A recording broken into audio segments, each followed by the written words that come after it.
வணக்கம். இன்னைக்கு பார்த்தீங்கன்னா, திரும்பவும் ஆளுநரை போய் விஜய் சந்திச்சிருக்கிறார். விஜய் வந்து தனிப்பெரும்பான்மையில வச்சிருக்கிறார். 108 தொகுதிகள வச்சிருக்கிறாரு. அவர் வந்து தனிப்பெரும்பான்மையில இருக்கிறாரு. அவர் ஆளுநர் என்ன வேலை? ஆளுநர் கூப்பிட்டு அவர் ஆட்சி அமைக்கிறதுக்காக சொல்லணும். 118 தொகுதி இருந்தா தான் உங்கள ஆட்சி அமைக்க விடுவேன் அப்படின்னு சொல்லக்கூடாது. கால அவகாசம் குடுக்கணும். சட்டம் ஏற்கனவே அப்படிதான் சொல்லியிருக்குது. அது மரபும் கூட அதுதான். யாரு தனிப்பெரும்பான்மையில இருக்காங்களோ, அவங்க ஆட்சி அமைக்க அவங்கள கூப்பிடணும். விஜயே ஆளுநர் கூப்பிடல. ஆளுநர் இல்ல. கேரளாவோட பொறுப்பு ஆளுநர் அல்லுலேக்கர் அவர் தான் இருக்கிறார். அவர் வந்து விஜய் 2 தடவ போய் சந்திச்சுட்டார். நேத்தும் சந்திச்சுட்டாரு, இன்னைக்கும் சந்திச்சுட்டாரு. பேச்சுவார்த்தை நடத்திட்டாரு. அதிக பெரும்பான்மை இருக்குன்னு சொல்லிட்டாரு. காங்கிரஸ் வேற ஆதரவு குடுத்துருக்குறாங்க. அந்த சர்டிஃபிகேட்டையும் குடுத்துட்டாரு. ஆதரவு குடுத்ததையும் குடுத்துட்டாரு. 113 தொகுதி இருக்கு. மிச்சம் ஒரு 5 தொகுதி, 6 தொகுதி தான் அவருக்கு தேவைப்படுது. இந்த 6 தொகுதிய வந்து விஜய்னால குடுக்க முடியும். இது வந்து சட்டமன்றத்தில நம்பிக்கையில்லா தீர்மானத்தில அவங்கனால நிறைவேத்த முடியும். ஆனா, ஆளுநர் பண்றது வந்து பாஜக பண்ற ஒரு நெருக்கடி அப்படின்னு சொல்லி இப்ப சமூக வலைதளங்கள்லாம் கொந்தளிச்சுட்டு இருக்காங்க. தனிப்பெரும்பான்மை அப்படிங்கிறது 118 தொகுதி. இந்த 118 தொகுதிய வந்து அவர்னால காட்ட முடியல, குடுக்க முடியல அப்படின்னா, சட்டமன்றத்தில நிரூபிக்க முடியல அப்படின்னா, கண்டிப்பா வந்து அவருடைய ஆட்சிய கலைக்கிறது ஒரு நியாயமான முறை. இது மக்களால் தேர்ந்தெடுக்கப்பட்ட விஜய். மக்களால் தேர்ந்தெடுக்கப்பட்டிருக்காரு. அதிகபட்சமா தேர்ந்தெடுக்கப்பட்டிருக்காரு. மக்களும் வந்து பார்த்தீங்கன்னா, ஒரு நெருக்கடியான ஒரு சூழ்நிலையில உருவாக்கி குடுத்துட்டாங்க.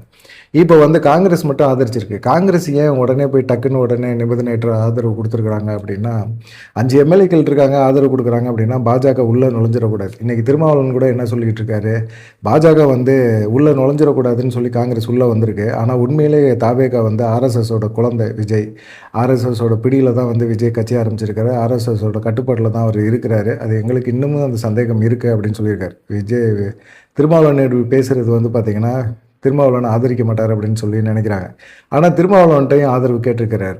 ஆனா திருமாவளவன் தரப்புல சிந்தை செல்வன் போன்ற நபர்கள் எல்லாமே என்ன சொல்றாங்க அப்படின்னா, திருமாவளவன முதலமைச்சர் வேட்பாளரா அறிவிங்க அப்படின்னு சொல்றாங்க. என்னப்பா ஒரு 4 தொகுதி ஜெயிச்சு வச்சிருக்கிறீங்க, இப்படி வந்து பேசலாமா?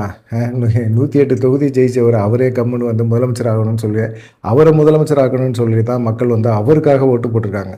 ஆளிட்டு போறாரு, அவர் என்ன செய்யறாருன்னு பார்ப்போமே, ஒரு 6 மாசம் விடுவோமே. முதலமைச்சர் ஸ்டாலின் அதானே சொல்றாரு. தாவேகா வந்து ஆட்சி செய்யறதுல என்ன தவறு இருக்குது? அவங்கள மக்கள் தேர்ந்தெடுத்திருக்காங்க, ஆட்சி செய்யட்டும். அவர் என்ன பண்றாருன்னு பார்ப்போம். ஒரு 6 மாச காலம் அவகாசம் கொடுங்க, பார்க்கலாம் என்ன செய்யறாருன்னு பார்க்கலாம். ஆனா ஒரே விஷயம், காலை உணவு திட்டத்தை தடுத்துடாதீங்க. மக்களுக்கு வந்து நீங்க 2500 தரேன்னு சொல்லியிருக்கீங்க. அது உங்களால கொடுக்க முடியுமா அப்படிங்கிறது தெரியல. ஆனா ரூ. 1000 அப்படிங்கிற அந்த ஸ்கீமை மட்டும் நிறுத்திடாதீங்க. அதையும் கொடுங்க, கண்டிப்பா கொடுங்க அப்படின்னு சொல்லியிருக்காங்க. 108 தொகுதிங்கிறது ஒரு சாதாரண தொகுதி கிடையாது.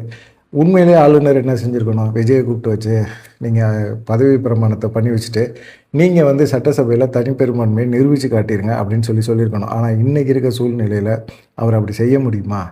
ஏன்னா இப்போ 2 தொகுதியில் நின்றுட்டாரு. ஒரு தொகுதியை ராஜினாமா பண்ணிட்டாருன்னா 107, அப்புறமா காங்கிரஸ் ஒரு 5 கொடுத்துருக்கு, 112.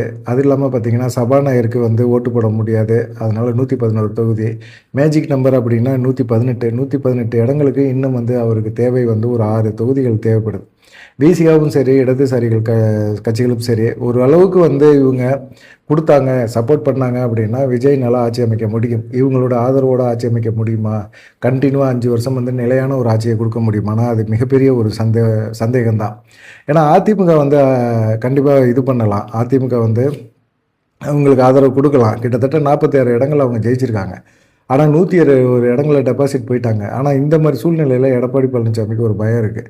தாவேகாவை ஆதரிக்கலாம், தாவேகா கட்சிக்குள்ளே கூட்டணி கட்சிக்குள்ளே போயிட்டு அங்கே போய் அமைச்சர் பதவியெல்லாம் வாங்கலாம். ஆனால் வந்து அதிமுகவில் இருக்கிற எம்எல்ஏக்கள் அமைச்சராக இருக்கிறவங்க அவங்க போய் விஜயை சந்திப்பாங்க. விஜயோட வந்து அதுக்கப்புறமா நமக்கான ஒரு பலம் எல்லாமே பலகீனமாக மாறிடும் அப்படிங்கிற ஒரு பயம் இருக்குது.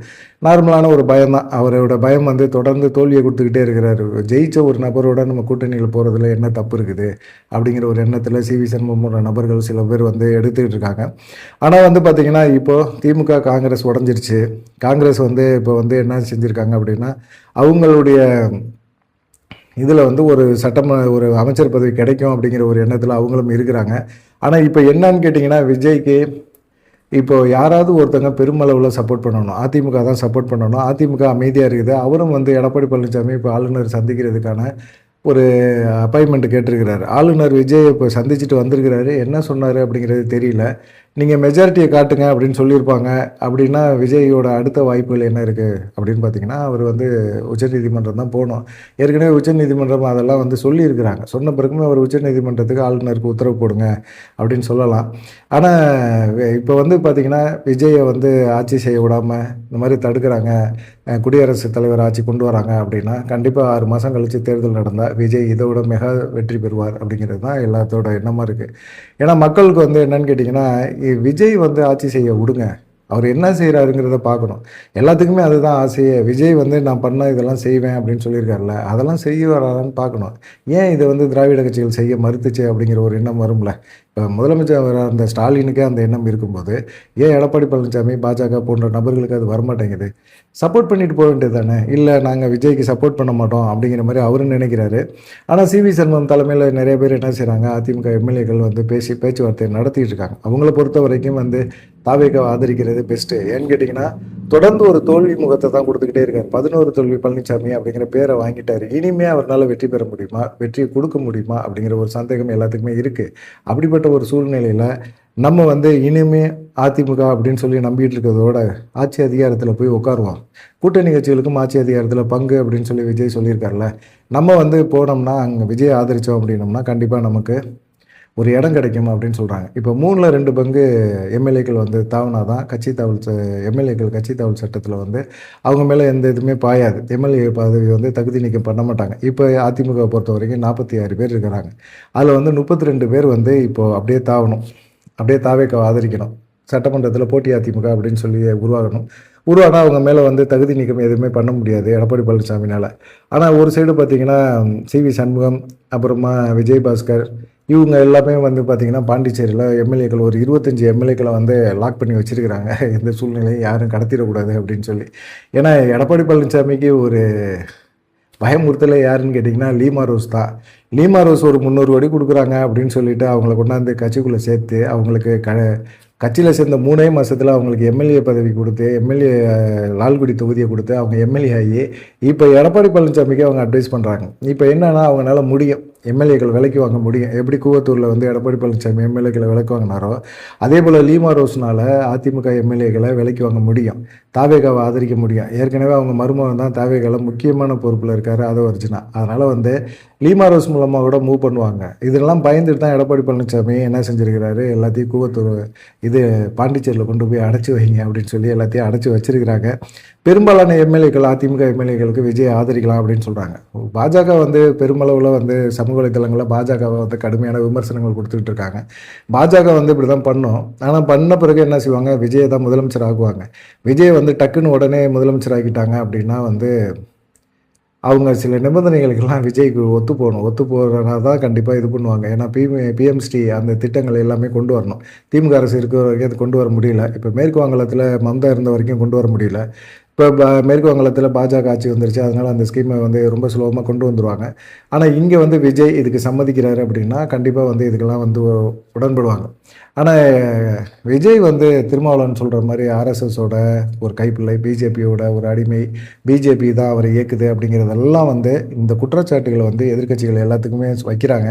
இந்த குற்றச்சாட்டுகள்லேருந்து விஜயை விடுவிக்கணும்னு சொல்லி பாஜக வந்து செயல்படுது. இந்த மாதிரி திட்டங்களை வச்சு கையில் வச்சு விஜய் வந்து முதலமைச்சராகிறதுக்கான ஒரு தயக்கத்தை கொடுத்துக்கிட்டே இருக்காங்க, தடுமாற்றத்தை கொடுத்துக்கிட்டே இருக்காங்க. விஜயும் இப்போ போய் ஆளுநரை பார்த்துட்டு வந்துட்டார். வந்த பிறகுமே இன்னும் ஒரு முடிவு தெரியல. விஜய் என்ன செய்ய போகிறாரு, நீதிமன்றம் போக போகிறாரா அப்படின்னு தெரியல. அதுக்குள்ளே பார்த்திங்கன்னா நேரு ஸ்டேடியத்துக்கு நிறைய பேர் ஆட்கள்லாம் வந்து நாங்கள் விஜய் முதலமைச்சர் ஆகிறத நேராக பார்க்கலான்னு சொல்லிட்டு வந்தோம். ஆனால் எல்லாத்தையும் கலைச்சி போட்டு வச்சுருக்கிறாங்க, இன்றைக்கி ஆகலையாமல அப்படிங்கிற மாதிரி ஒரு கேள்வியெல்லாம் மக்கள் கேட்டுக்கிட்டு இருக்காங்க. இதெல்லாம் நடக்க தான் செய்யும். எல்லாருமே சங்கடங்களை உடனே ஒரு சந்தோஷம், மிகப்பெரிய ஒரு பதவி, அங்கீகாரம் எல்லாமே கிடைக்கிது அப்படின்னா அது உடனே சுலபமாக கொடுத்துட மாட்டாங்க. மக்கள் கொடுத்தாலும் அரசு கொடுக்காது. திராவிட இயக்கங்கள் வந்து இது வரைக்கும் ஆண்டு அனுபவப்பட்டவங்க எல்லாருமே வந்து அவ்வளோ சுலபத்தில் விட்டு கொடுக்க மாட்டாங்க. ஸ்டாலின் வந்து விட்டு கொடுக்குறாரு. ஸ்டாலின் வந்து தாவேக்கா ஆட்சியை பார்ப்போம், அவர் எப்படி நடத்துகிறாருங்கிறத பார்ப்போம் அப்படிங்கிறத ஒரு விஷயத்தை அவர் பெருந்தன்மையாக சொல்கிறாரு. ஆனால் எடப்பாடி பழனிசாமி இன்னும் தாவேக்காவை ஆதரிக்கலை. கேபி முனுசாமி முதற்கொண்டு நேற்று சொல்கிறாரு, எங்களுடைய கட்சியோட பொதுச் செயலாளர் அறிவுறுத்தலின்படி நான் பேசுகிறேன். அதில் வந்து தாவேகாவை நாங்கள் ஆதரிக்கிறோன்னு எந்த கட்டத்திலையும் நாங்கள் சொல்லவே இல்லை அப்படின்னு சொல்கிறாரு. ஆனால் அதிமுக வச்சு பாஜக வந்து ஒரு கேம் விளாடுது அப்படிங்கிறது தெளிவாக தெரியுது. என்ன கேம் அப்படிங்கிறத போக போக தான் தெரியும். ஆனால் பெரும்பான்மை எல்லாமே இப்போ கமலஹாசன் கூட அதான் சொல்லிகிட்டு இருக்கிறாரு. எல்லாமே சொல்கிற ஒரு விஷயம் என்னென்னா, பெரும்பான்மை இருக்குது விஜய்கிட்ட. நீங்கள் வந்து விஜய் வந்து அவர் முதலமைச்சர் ஆக்கி விடுங்க, அதில் ஒன்றும் தப்பில்லை. சட்டமன்றத்தில் மரபுப்படி சட்டமன்றத்தில் தான் அவர் வந்து பெரும்பான்மையை நிரூபிக்கணும். நிரூபிச்சுட்டு போயிடுறாரு. நிரூபிக்கல அப்படின்னா நீங்கள் வந்து ஆட்சியை கலைச்சிருங்க, ஒன்றும் பிரச்சனை கிடையாது அப்படின்னு சொல்கிறாங்க. ஆனால் விஜயை வந்து நீங்கள் முதலமைச்சர் அவரை தடுத்துட்டு குடியரசுத் தலைவர் ஆட்சியை கொண்டு வந்துட்டு அதுக்கப்புறமா 6 மாதம் கழித்து நீங்கள் தேர்தல் நடத்துனீங்க அப்படின்னா இதை விட அதிகமாக விஜய் மிகப்பெரிய ஒரு தாக்கத்தை தமிழ்நாட்டில் ஏற்படுத்துவார் அப்படின்னு சொல்லி விஜய் தரப்பில் சொல்கிறாங்க. சமூக வலைதளங்களையும் அதை பேசுகிறாங்க. மக்கள் மத்தியிலையும் நம்ம நேரடியாக பார்க்க முடியுது. நிறைய மக்கள் வந்து ஏன் விஜயை வந்து பாஜக இப்படி தடுக்குது அப்படிங்கிற மாதிரி பாஜக மேலே குற்றச்சாட்டை சொல்லிக்கிட்டு இருக்கிறாங்க.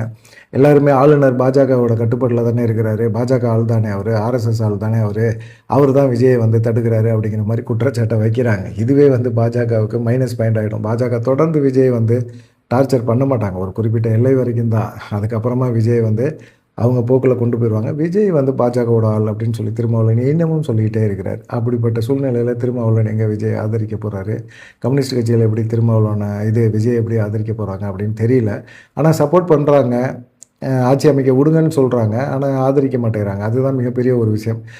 விஜய் வந்து உடனே காங்கிரஸ் போய் ஆதரித்தது தான் மிகப்பெரிய தப்பு. இப்போ மாணிக் தாகூர் போன்ற நபர்கள் எல்லாமே சமூக வலைதளங்களில் என்ன சொல்கிறாங்க அப்படின்னா, ஜனநாயக கடமையை விஜயை செய்ய விடுங்க, பாஜக வந்து பண்ணுறது மிகப்பெரிய ஒரு தப்பு அப்படி இப்படின்லாம் சொல்கிறாங்க.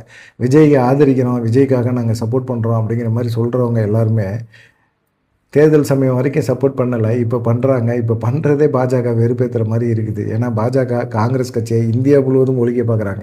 தமிழ்நாட்டில் விஜய் வந்து சப்போர்ட் பண்ணுறாரோ அப்படிங்கிற ஒரு எண்ணம் அவங்களுக்கு வருது இல்லை. அந்த கோபம் கூட விஜயை வந்து முதலமைச்சர் ஆகிறதுக்கு ஒரு தடுக்க முடியும். ஆனால் எந்த சூழ்நிலையிலும் விஜய் முதலமைச்சர் ஆகிறத தவிர்க்கவே முடியாது. விஜய் முதலமைச்சர் ஆவார், அதில் மாற்றமே கிடையாது அப்படின்னு சொல்லி விஜய் தரப்புலையும் சொல்கிறாங்க, கட்சிக்காரங்களும் சொல்கிறாங்க. பெரும்பான்மை மக்கள் எல்லாருமே என்ன சொல்கிறாங்கன்னா, ஆளுநருக்கு அட்வைஸ் தான் கொடுக்குறாங்க.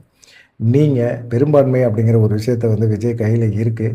அவர் சட்டமன்றத்தில் அவரை முதலமைச்சராக்குங்க, சட்டமன்றத்தில் அவர் பெரும்பான்மையை நிரூபிக்கிறதுக்கு கால அவகாசம் கொடுங்க. 2 வாரம் எப்பயுமே கொடுப்பீங்களா, 14 நாள், அதை கொடுங்க போதும் அப்படின்னு சொல்லி சொல்கிறாங்க. உங்களுடைய கருத்து என்ன அப்படிங்கிறத மறக்காமல் கமெண்ட் பண்ணுங்கள். விஜய் முதலமைச்சராக தொடர்வார், அதில் எந்த மாற்றமும் கிடையாது. முதலமைச்சராகிறதுக்கான வாய்ப்பு இருக்குது. காலம் தள்ளி போகலாமே தவிர முதலமைச்சராகிறத தவிர்க்க முடியாது அப்படிங்கிறது எங்களுடைய கருத்து. உங்களுடைய கருத்து என்ன அப்படிங்கிறத மறக்காமல் கமெண்ட் பண்ணுங்கள். நன்றி, வணக்கம்.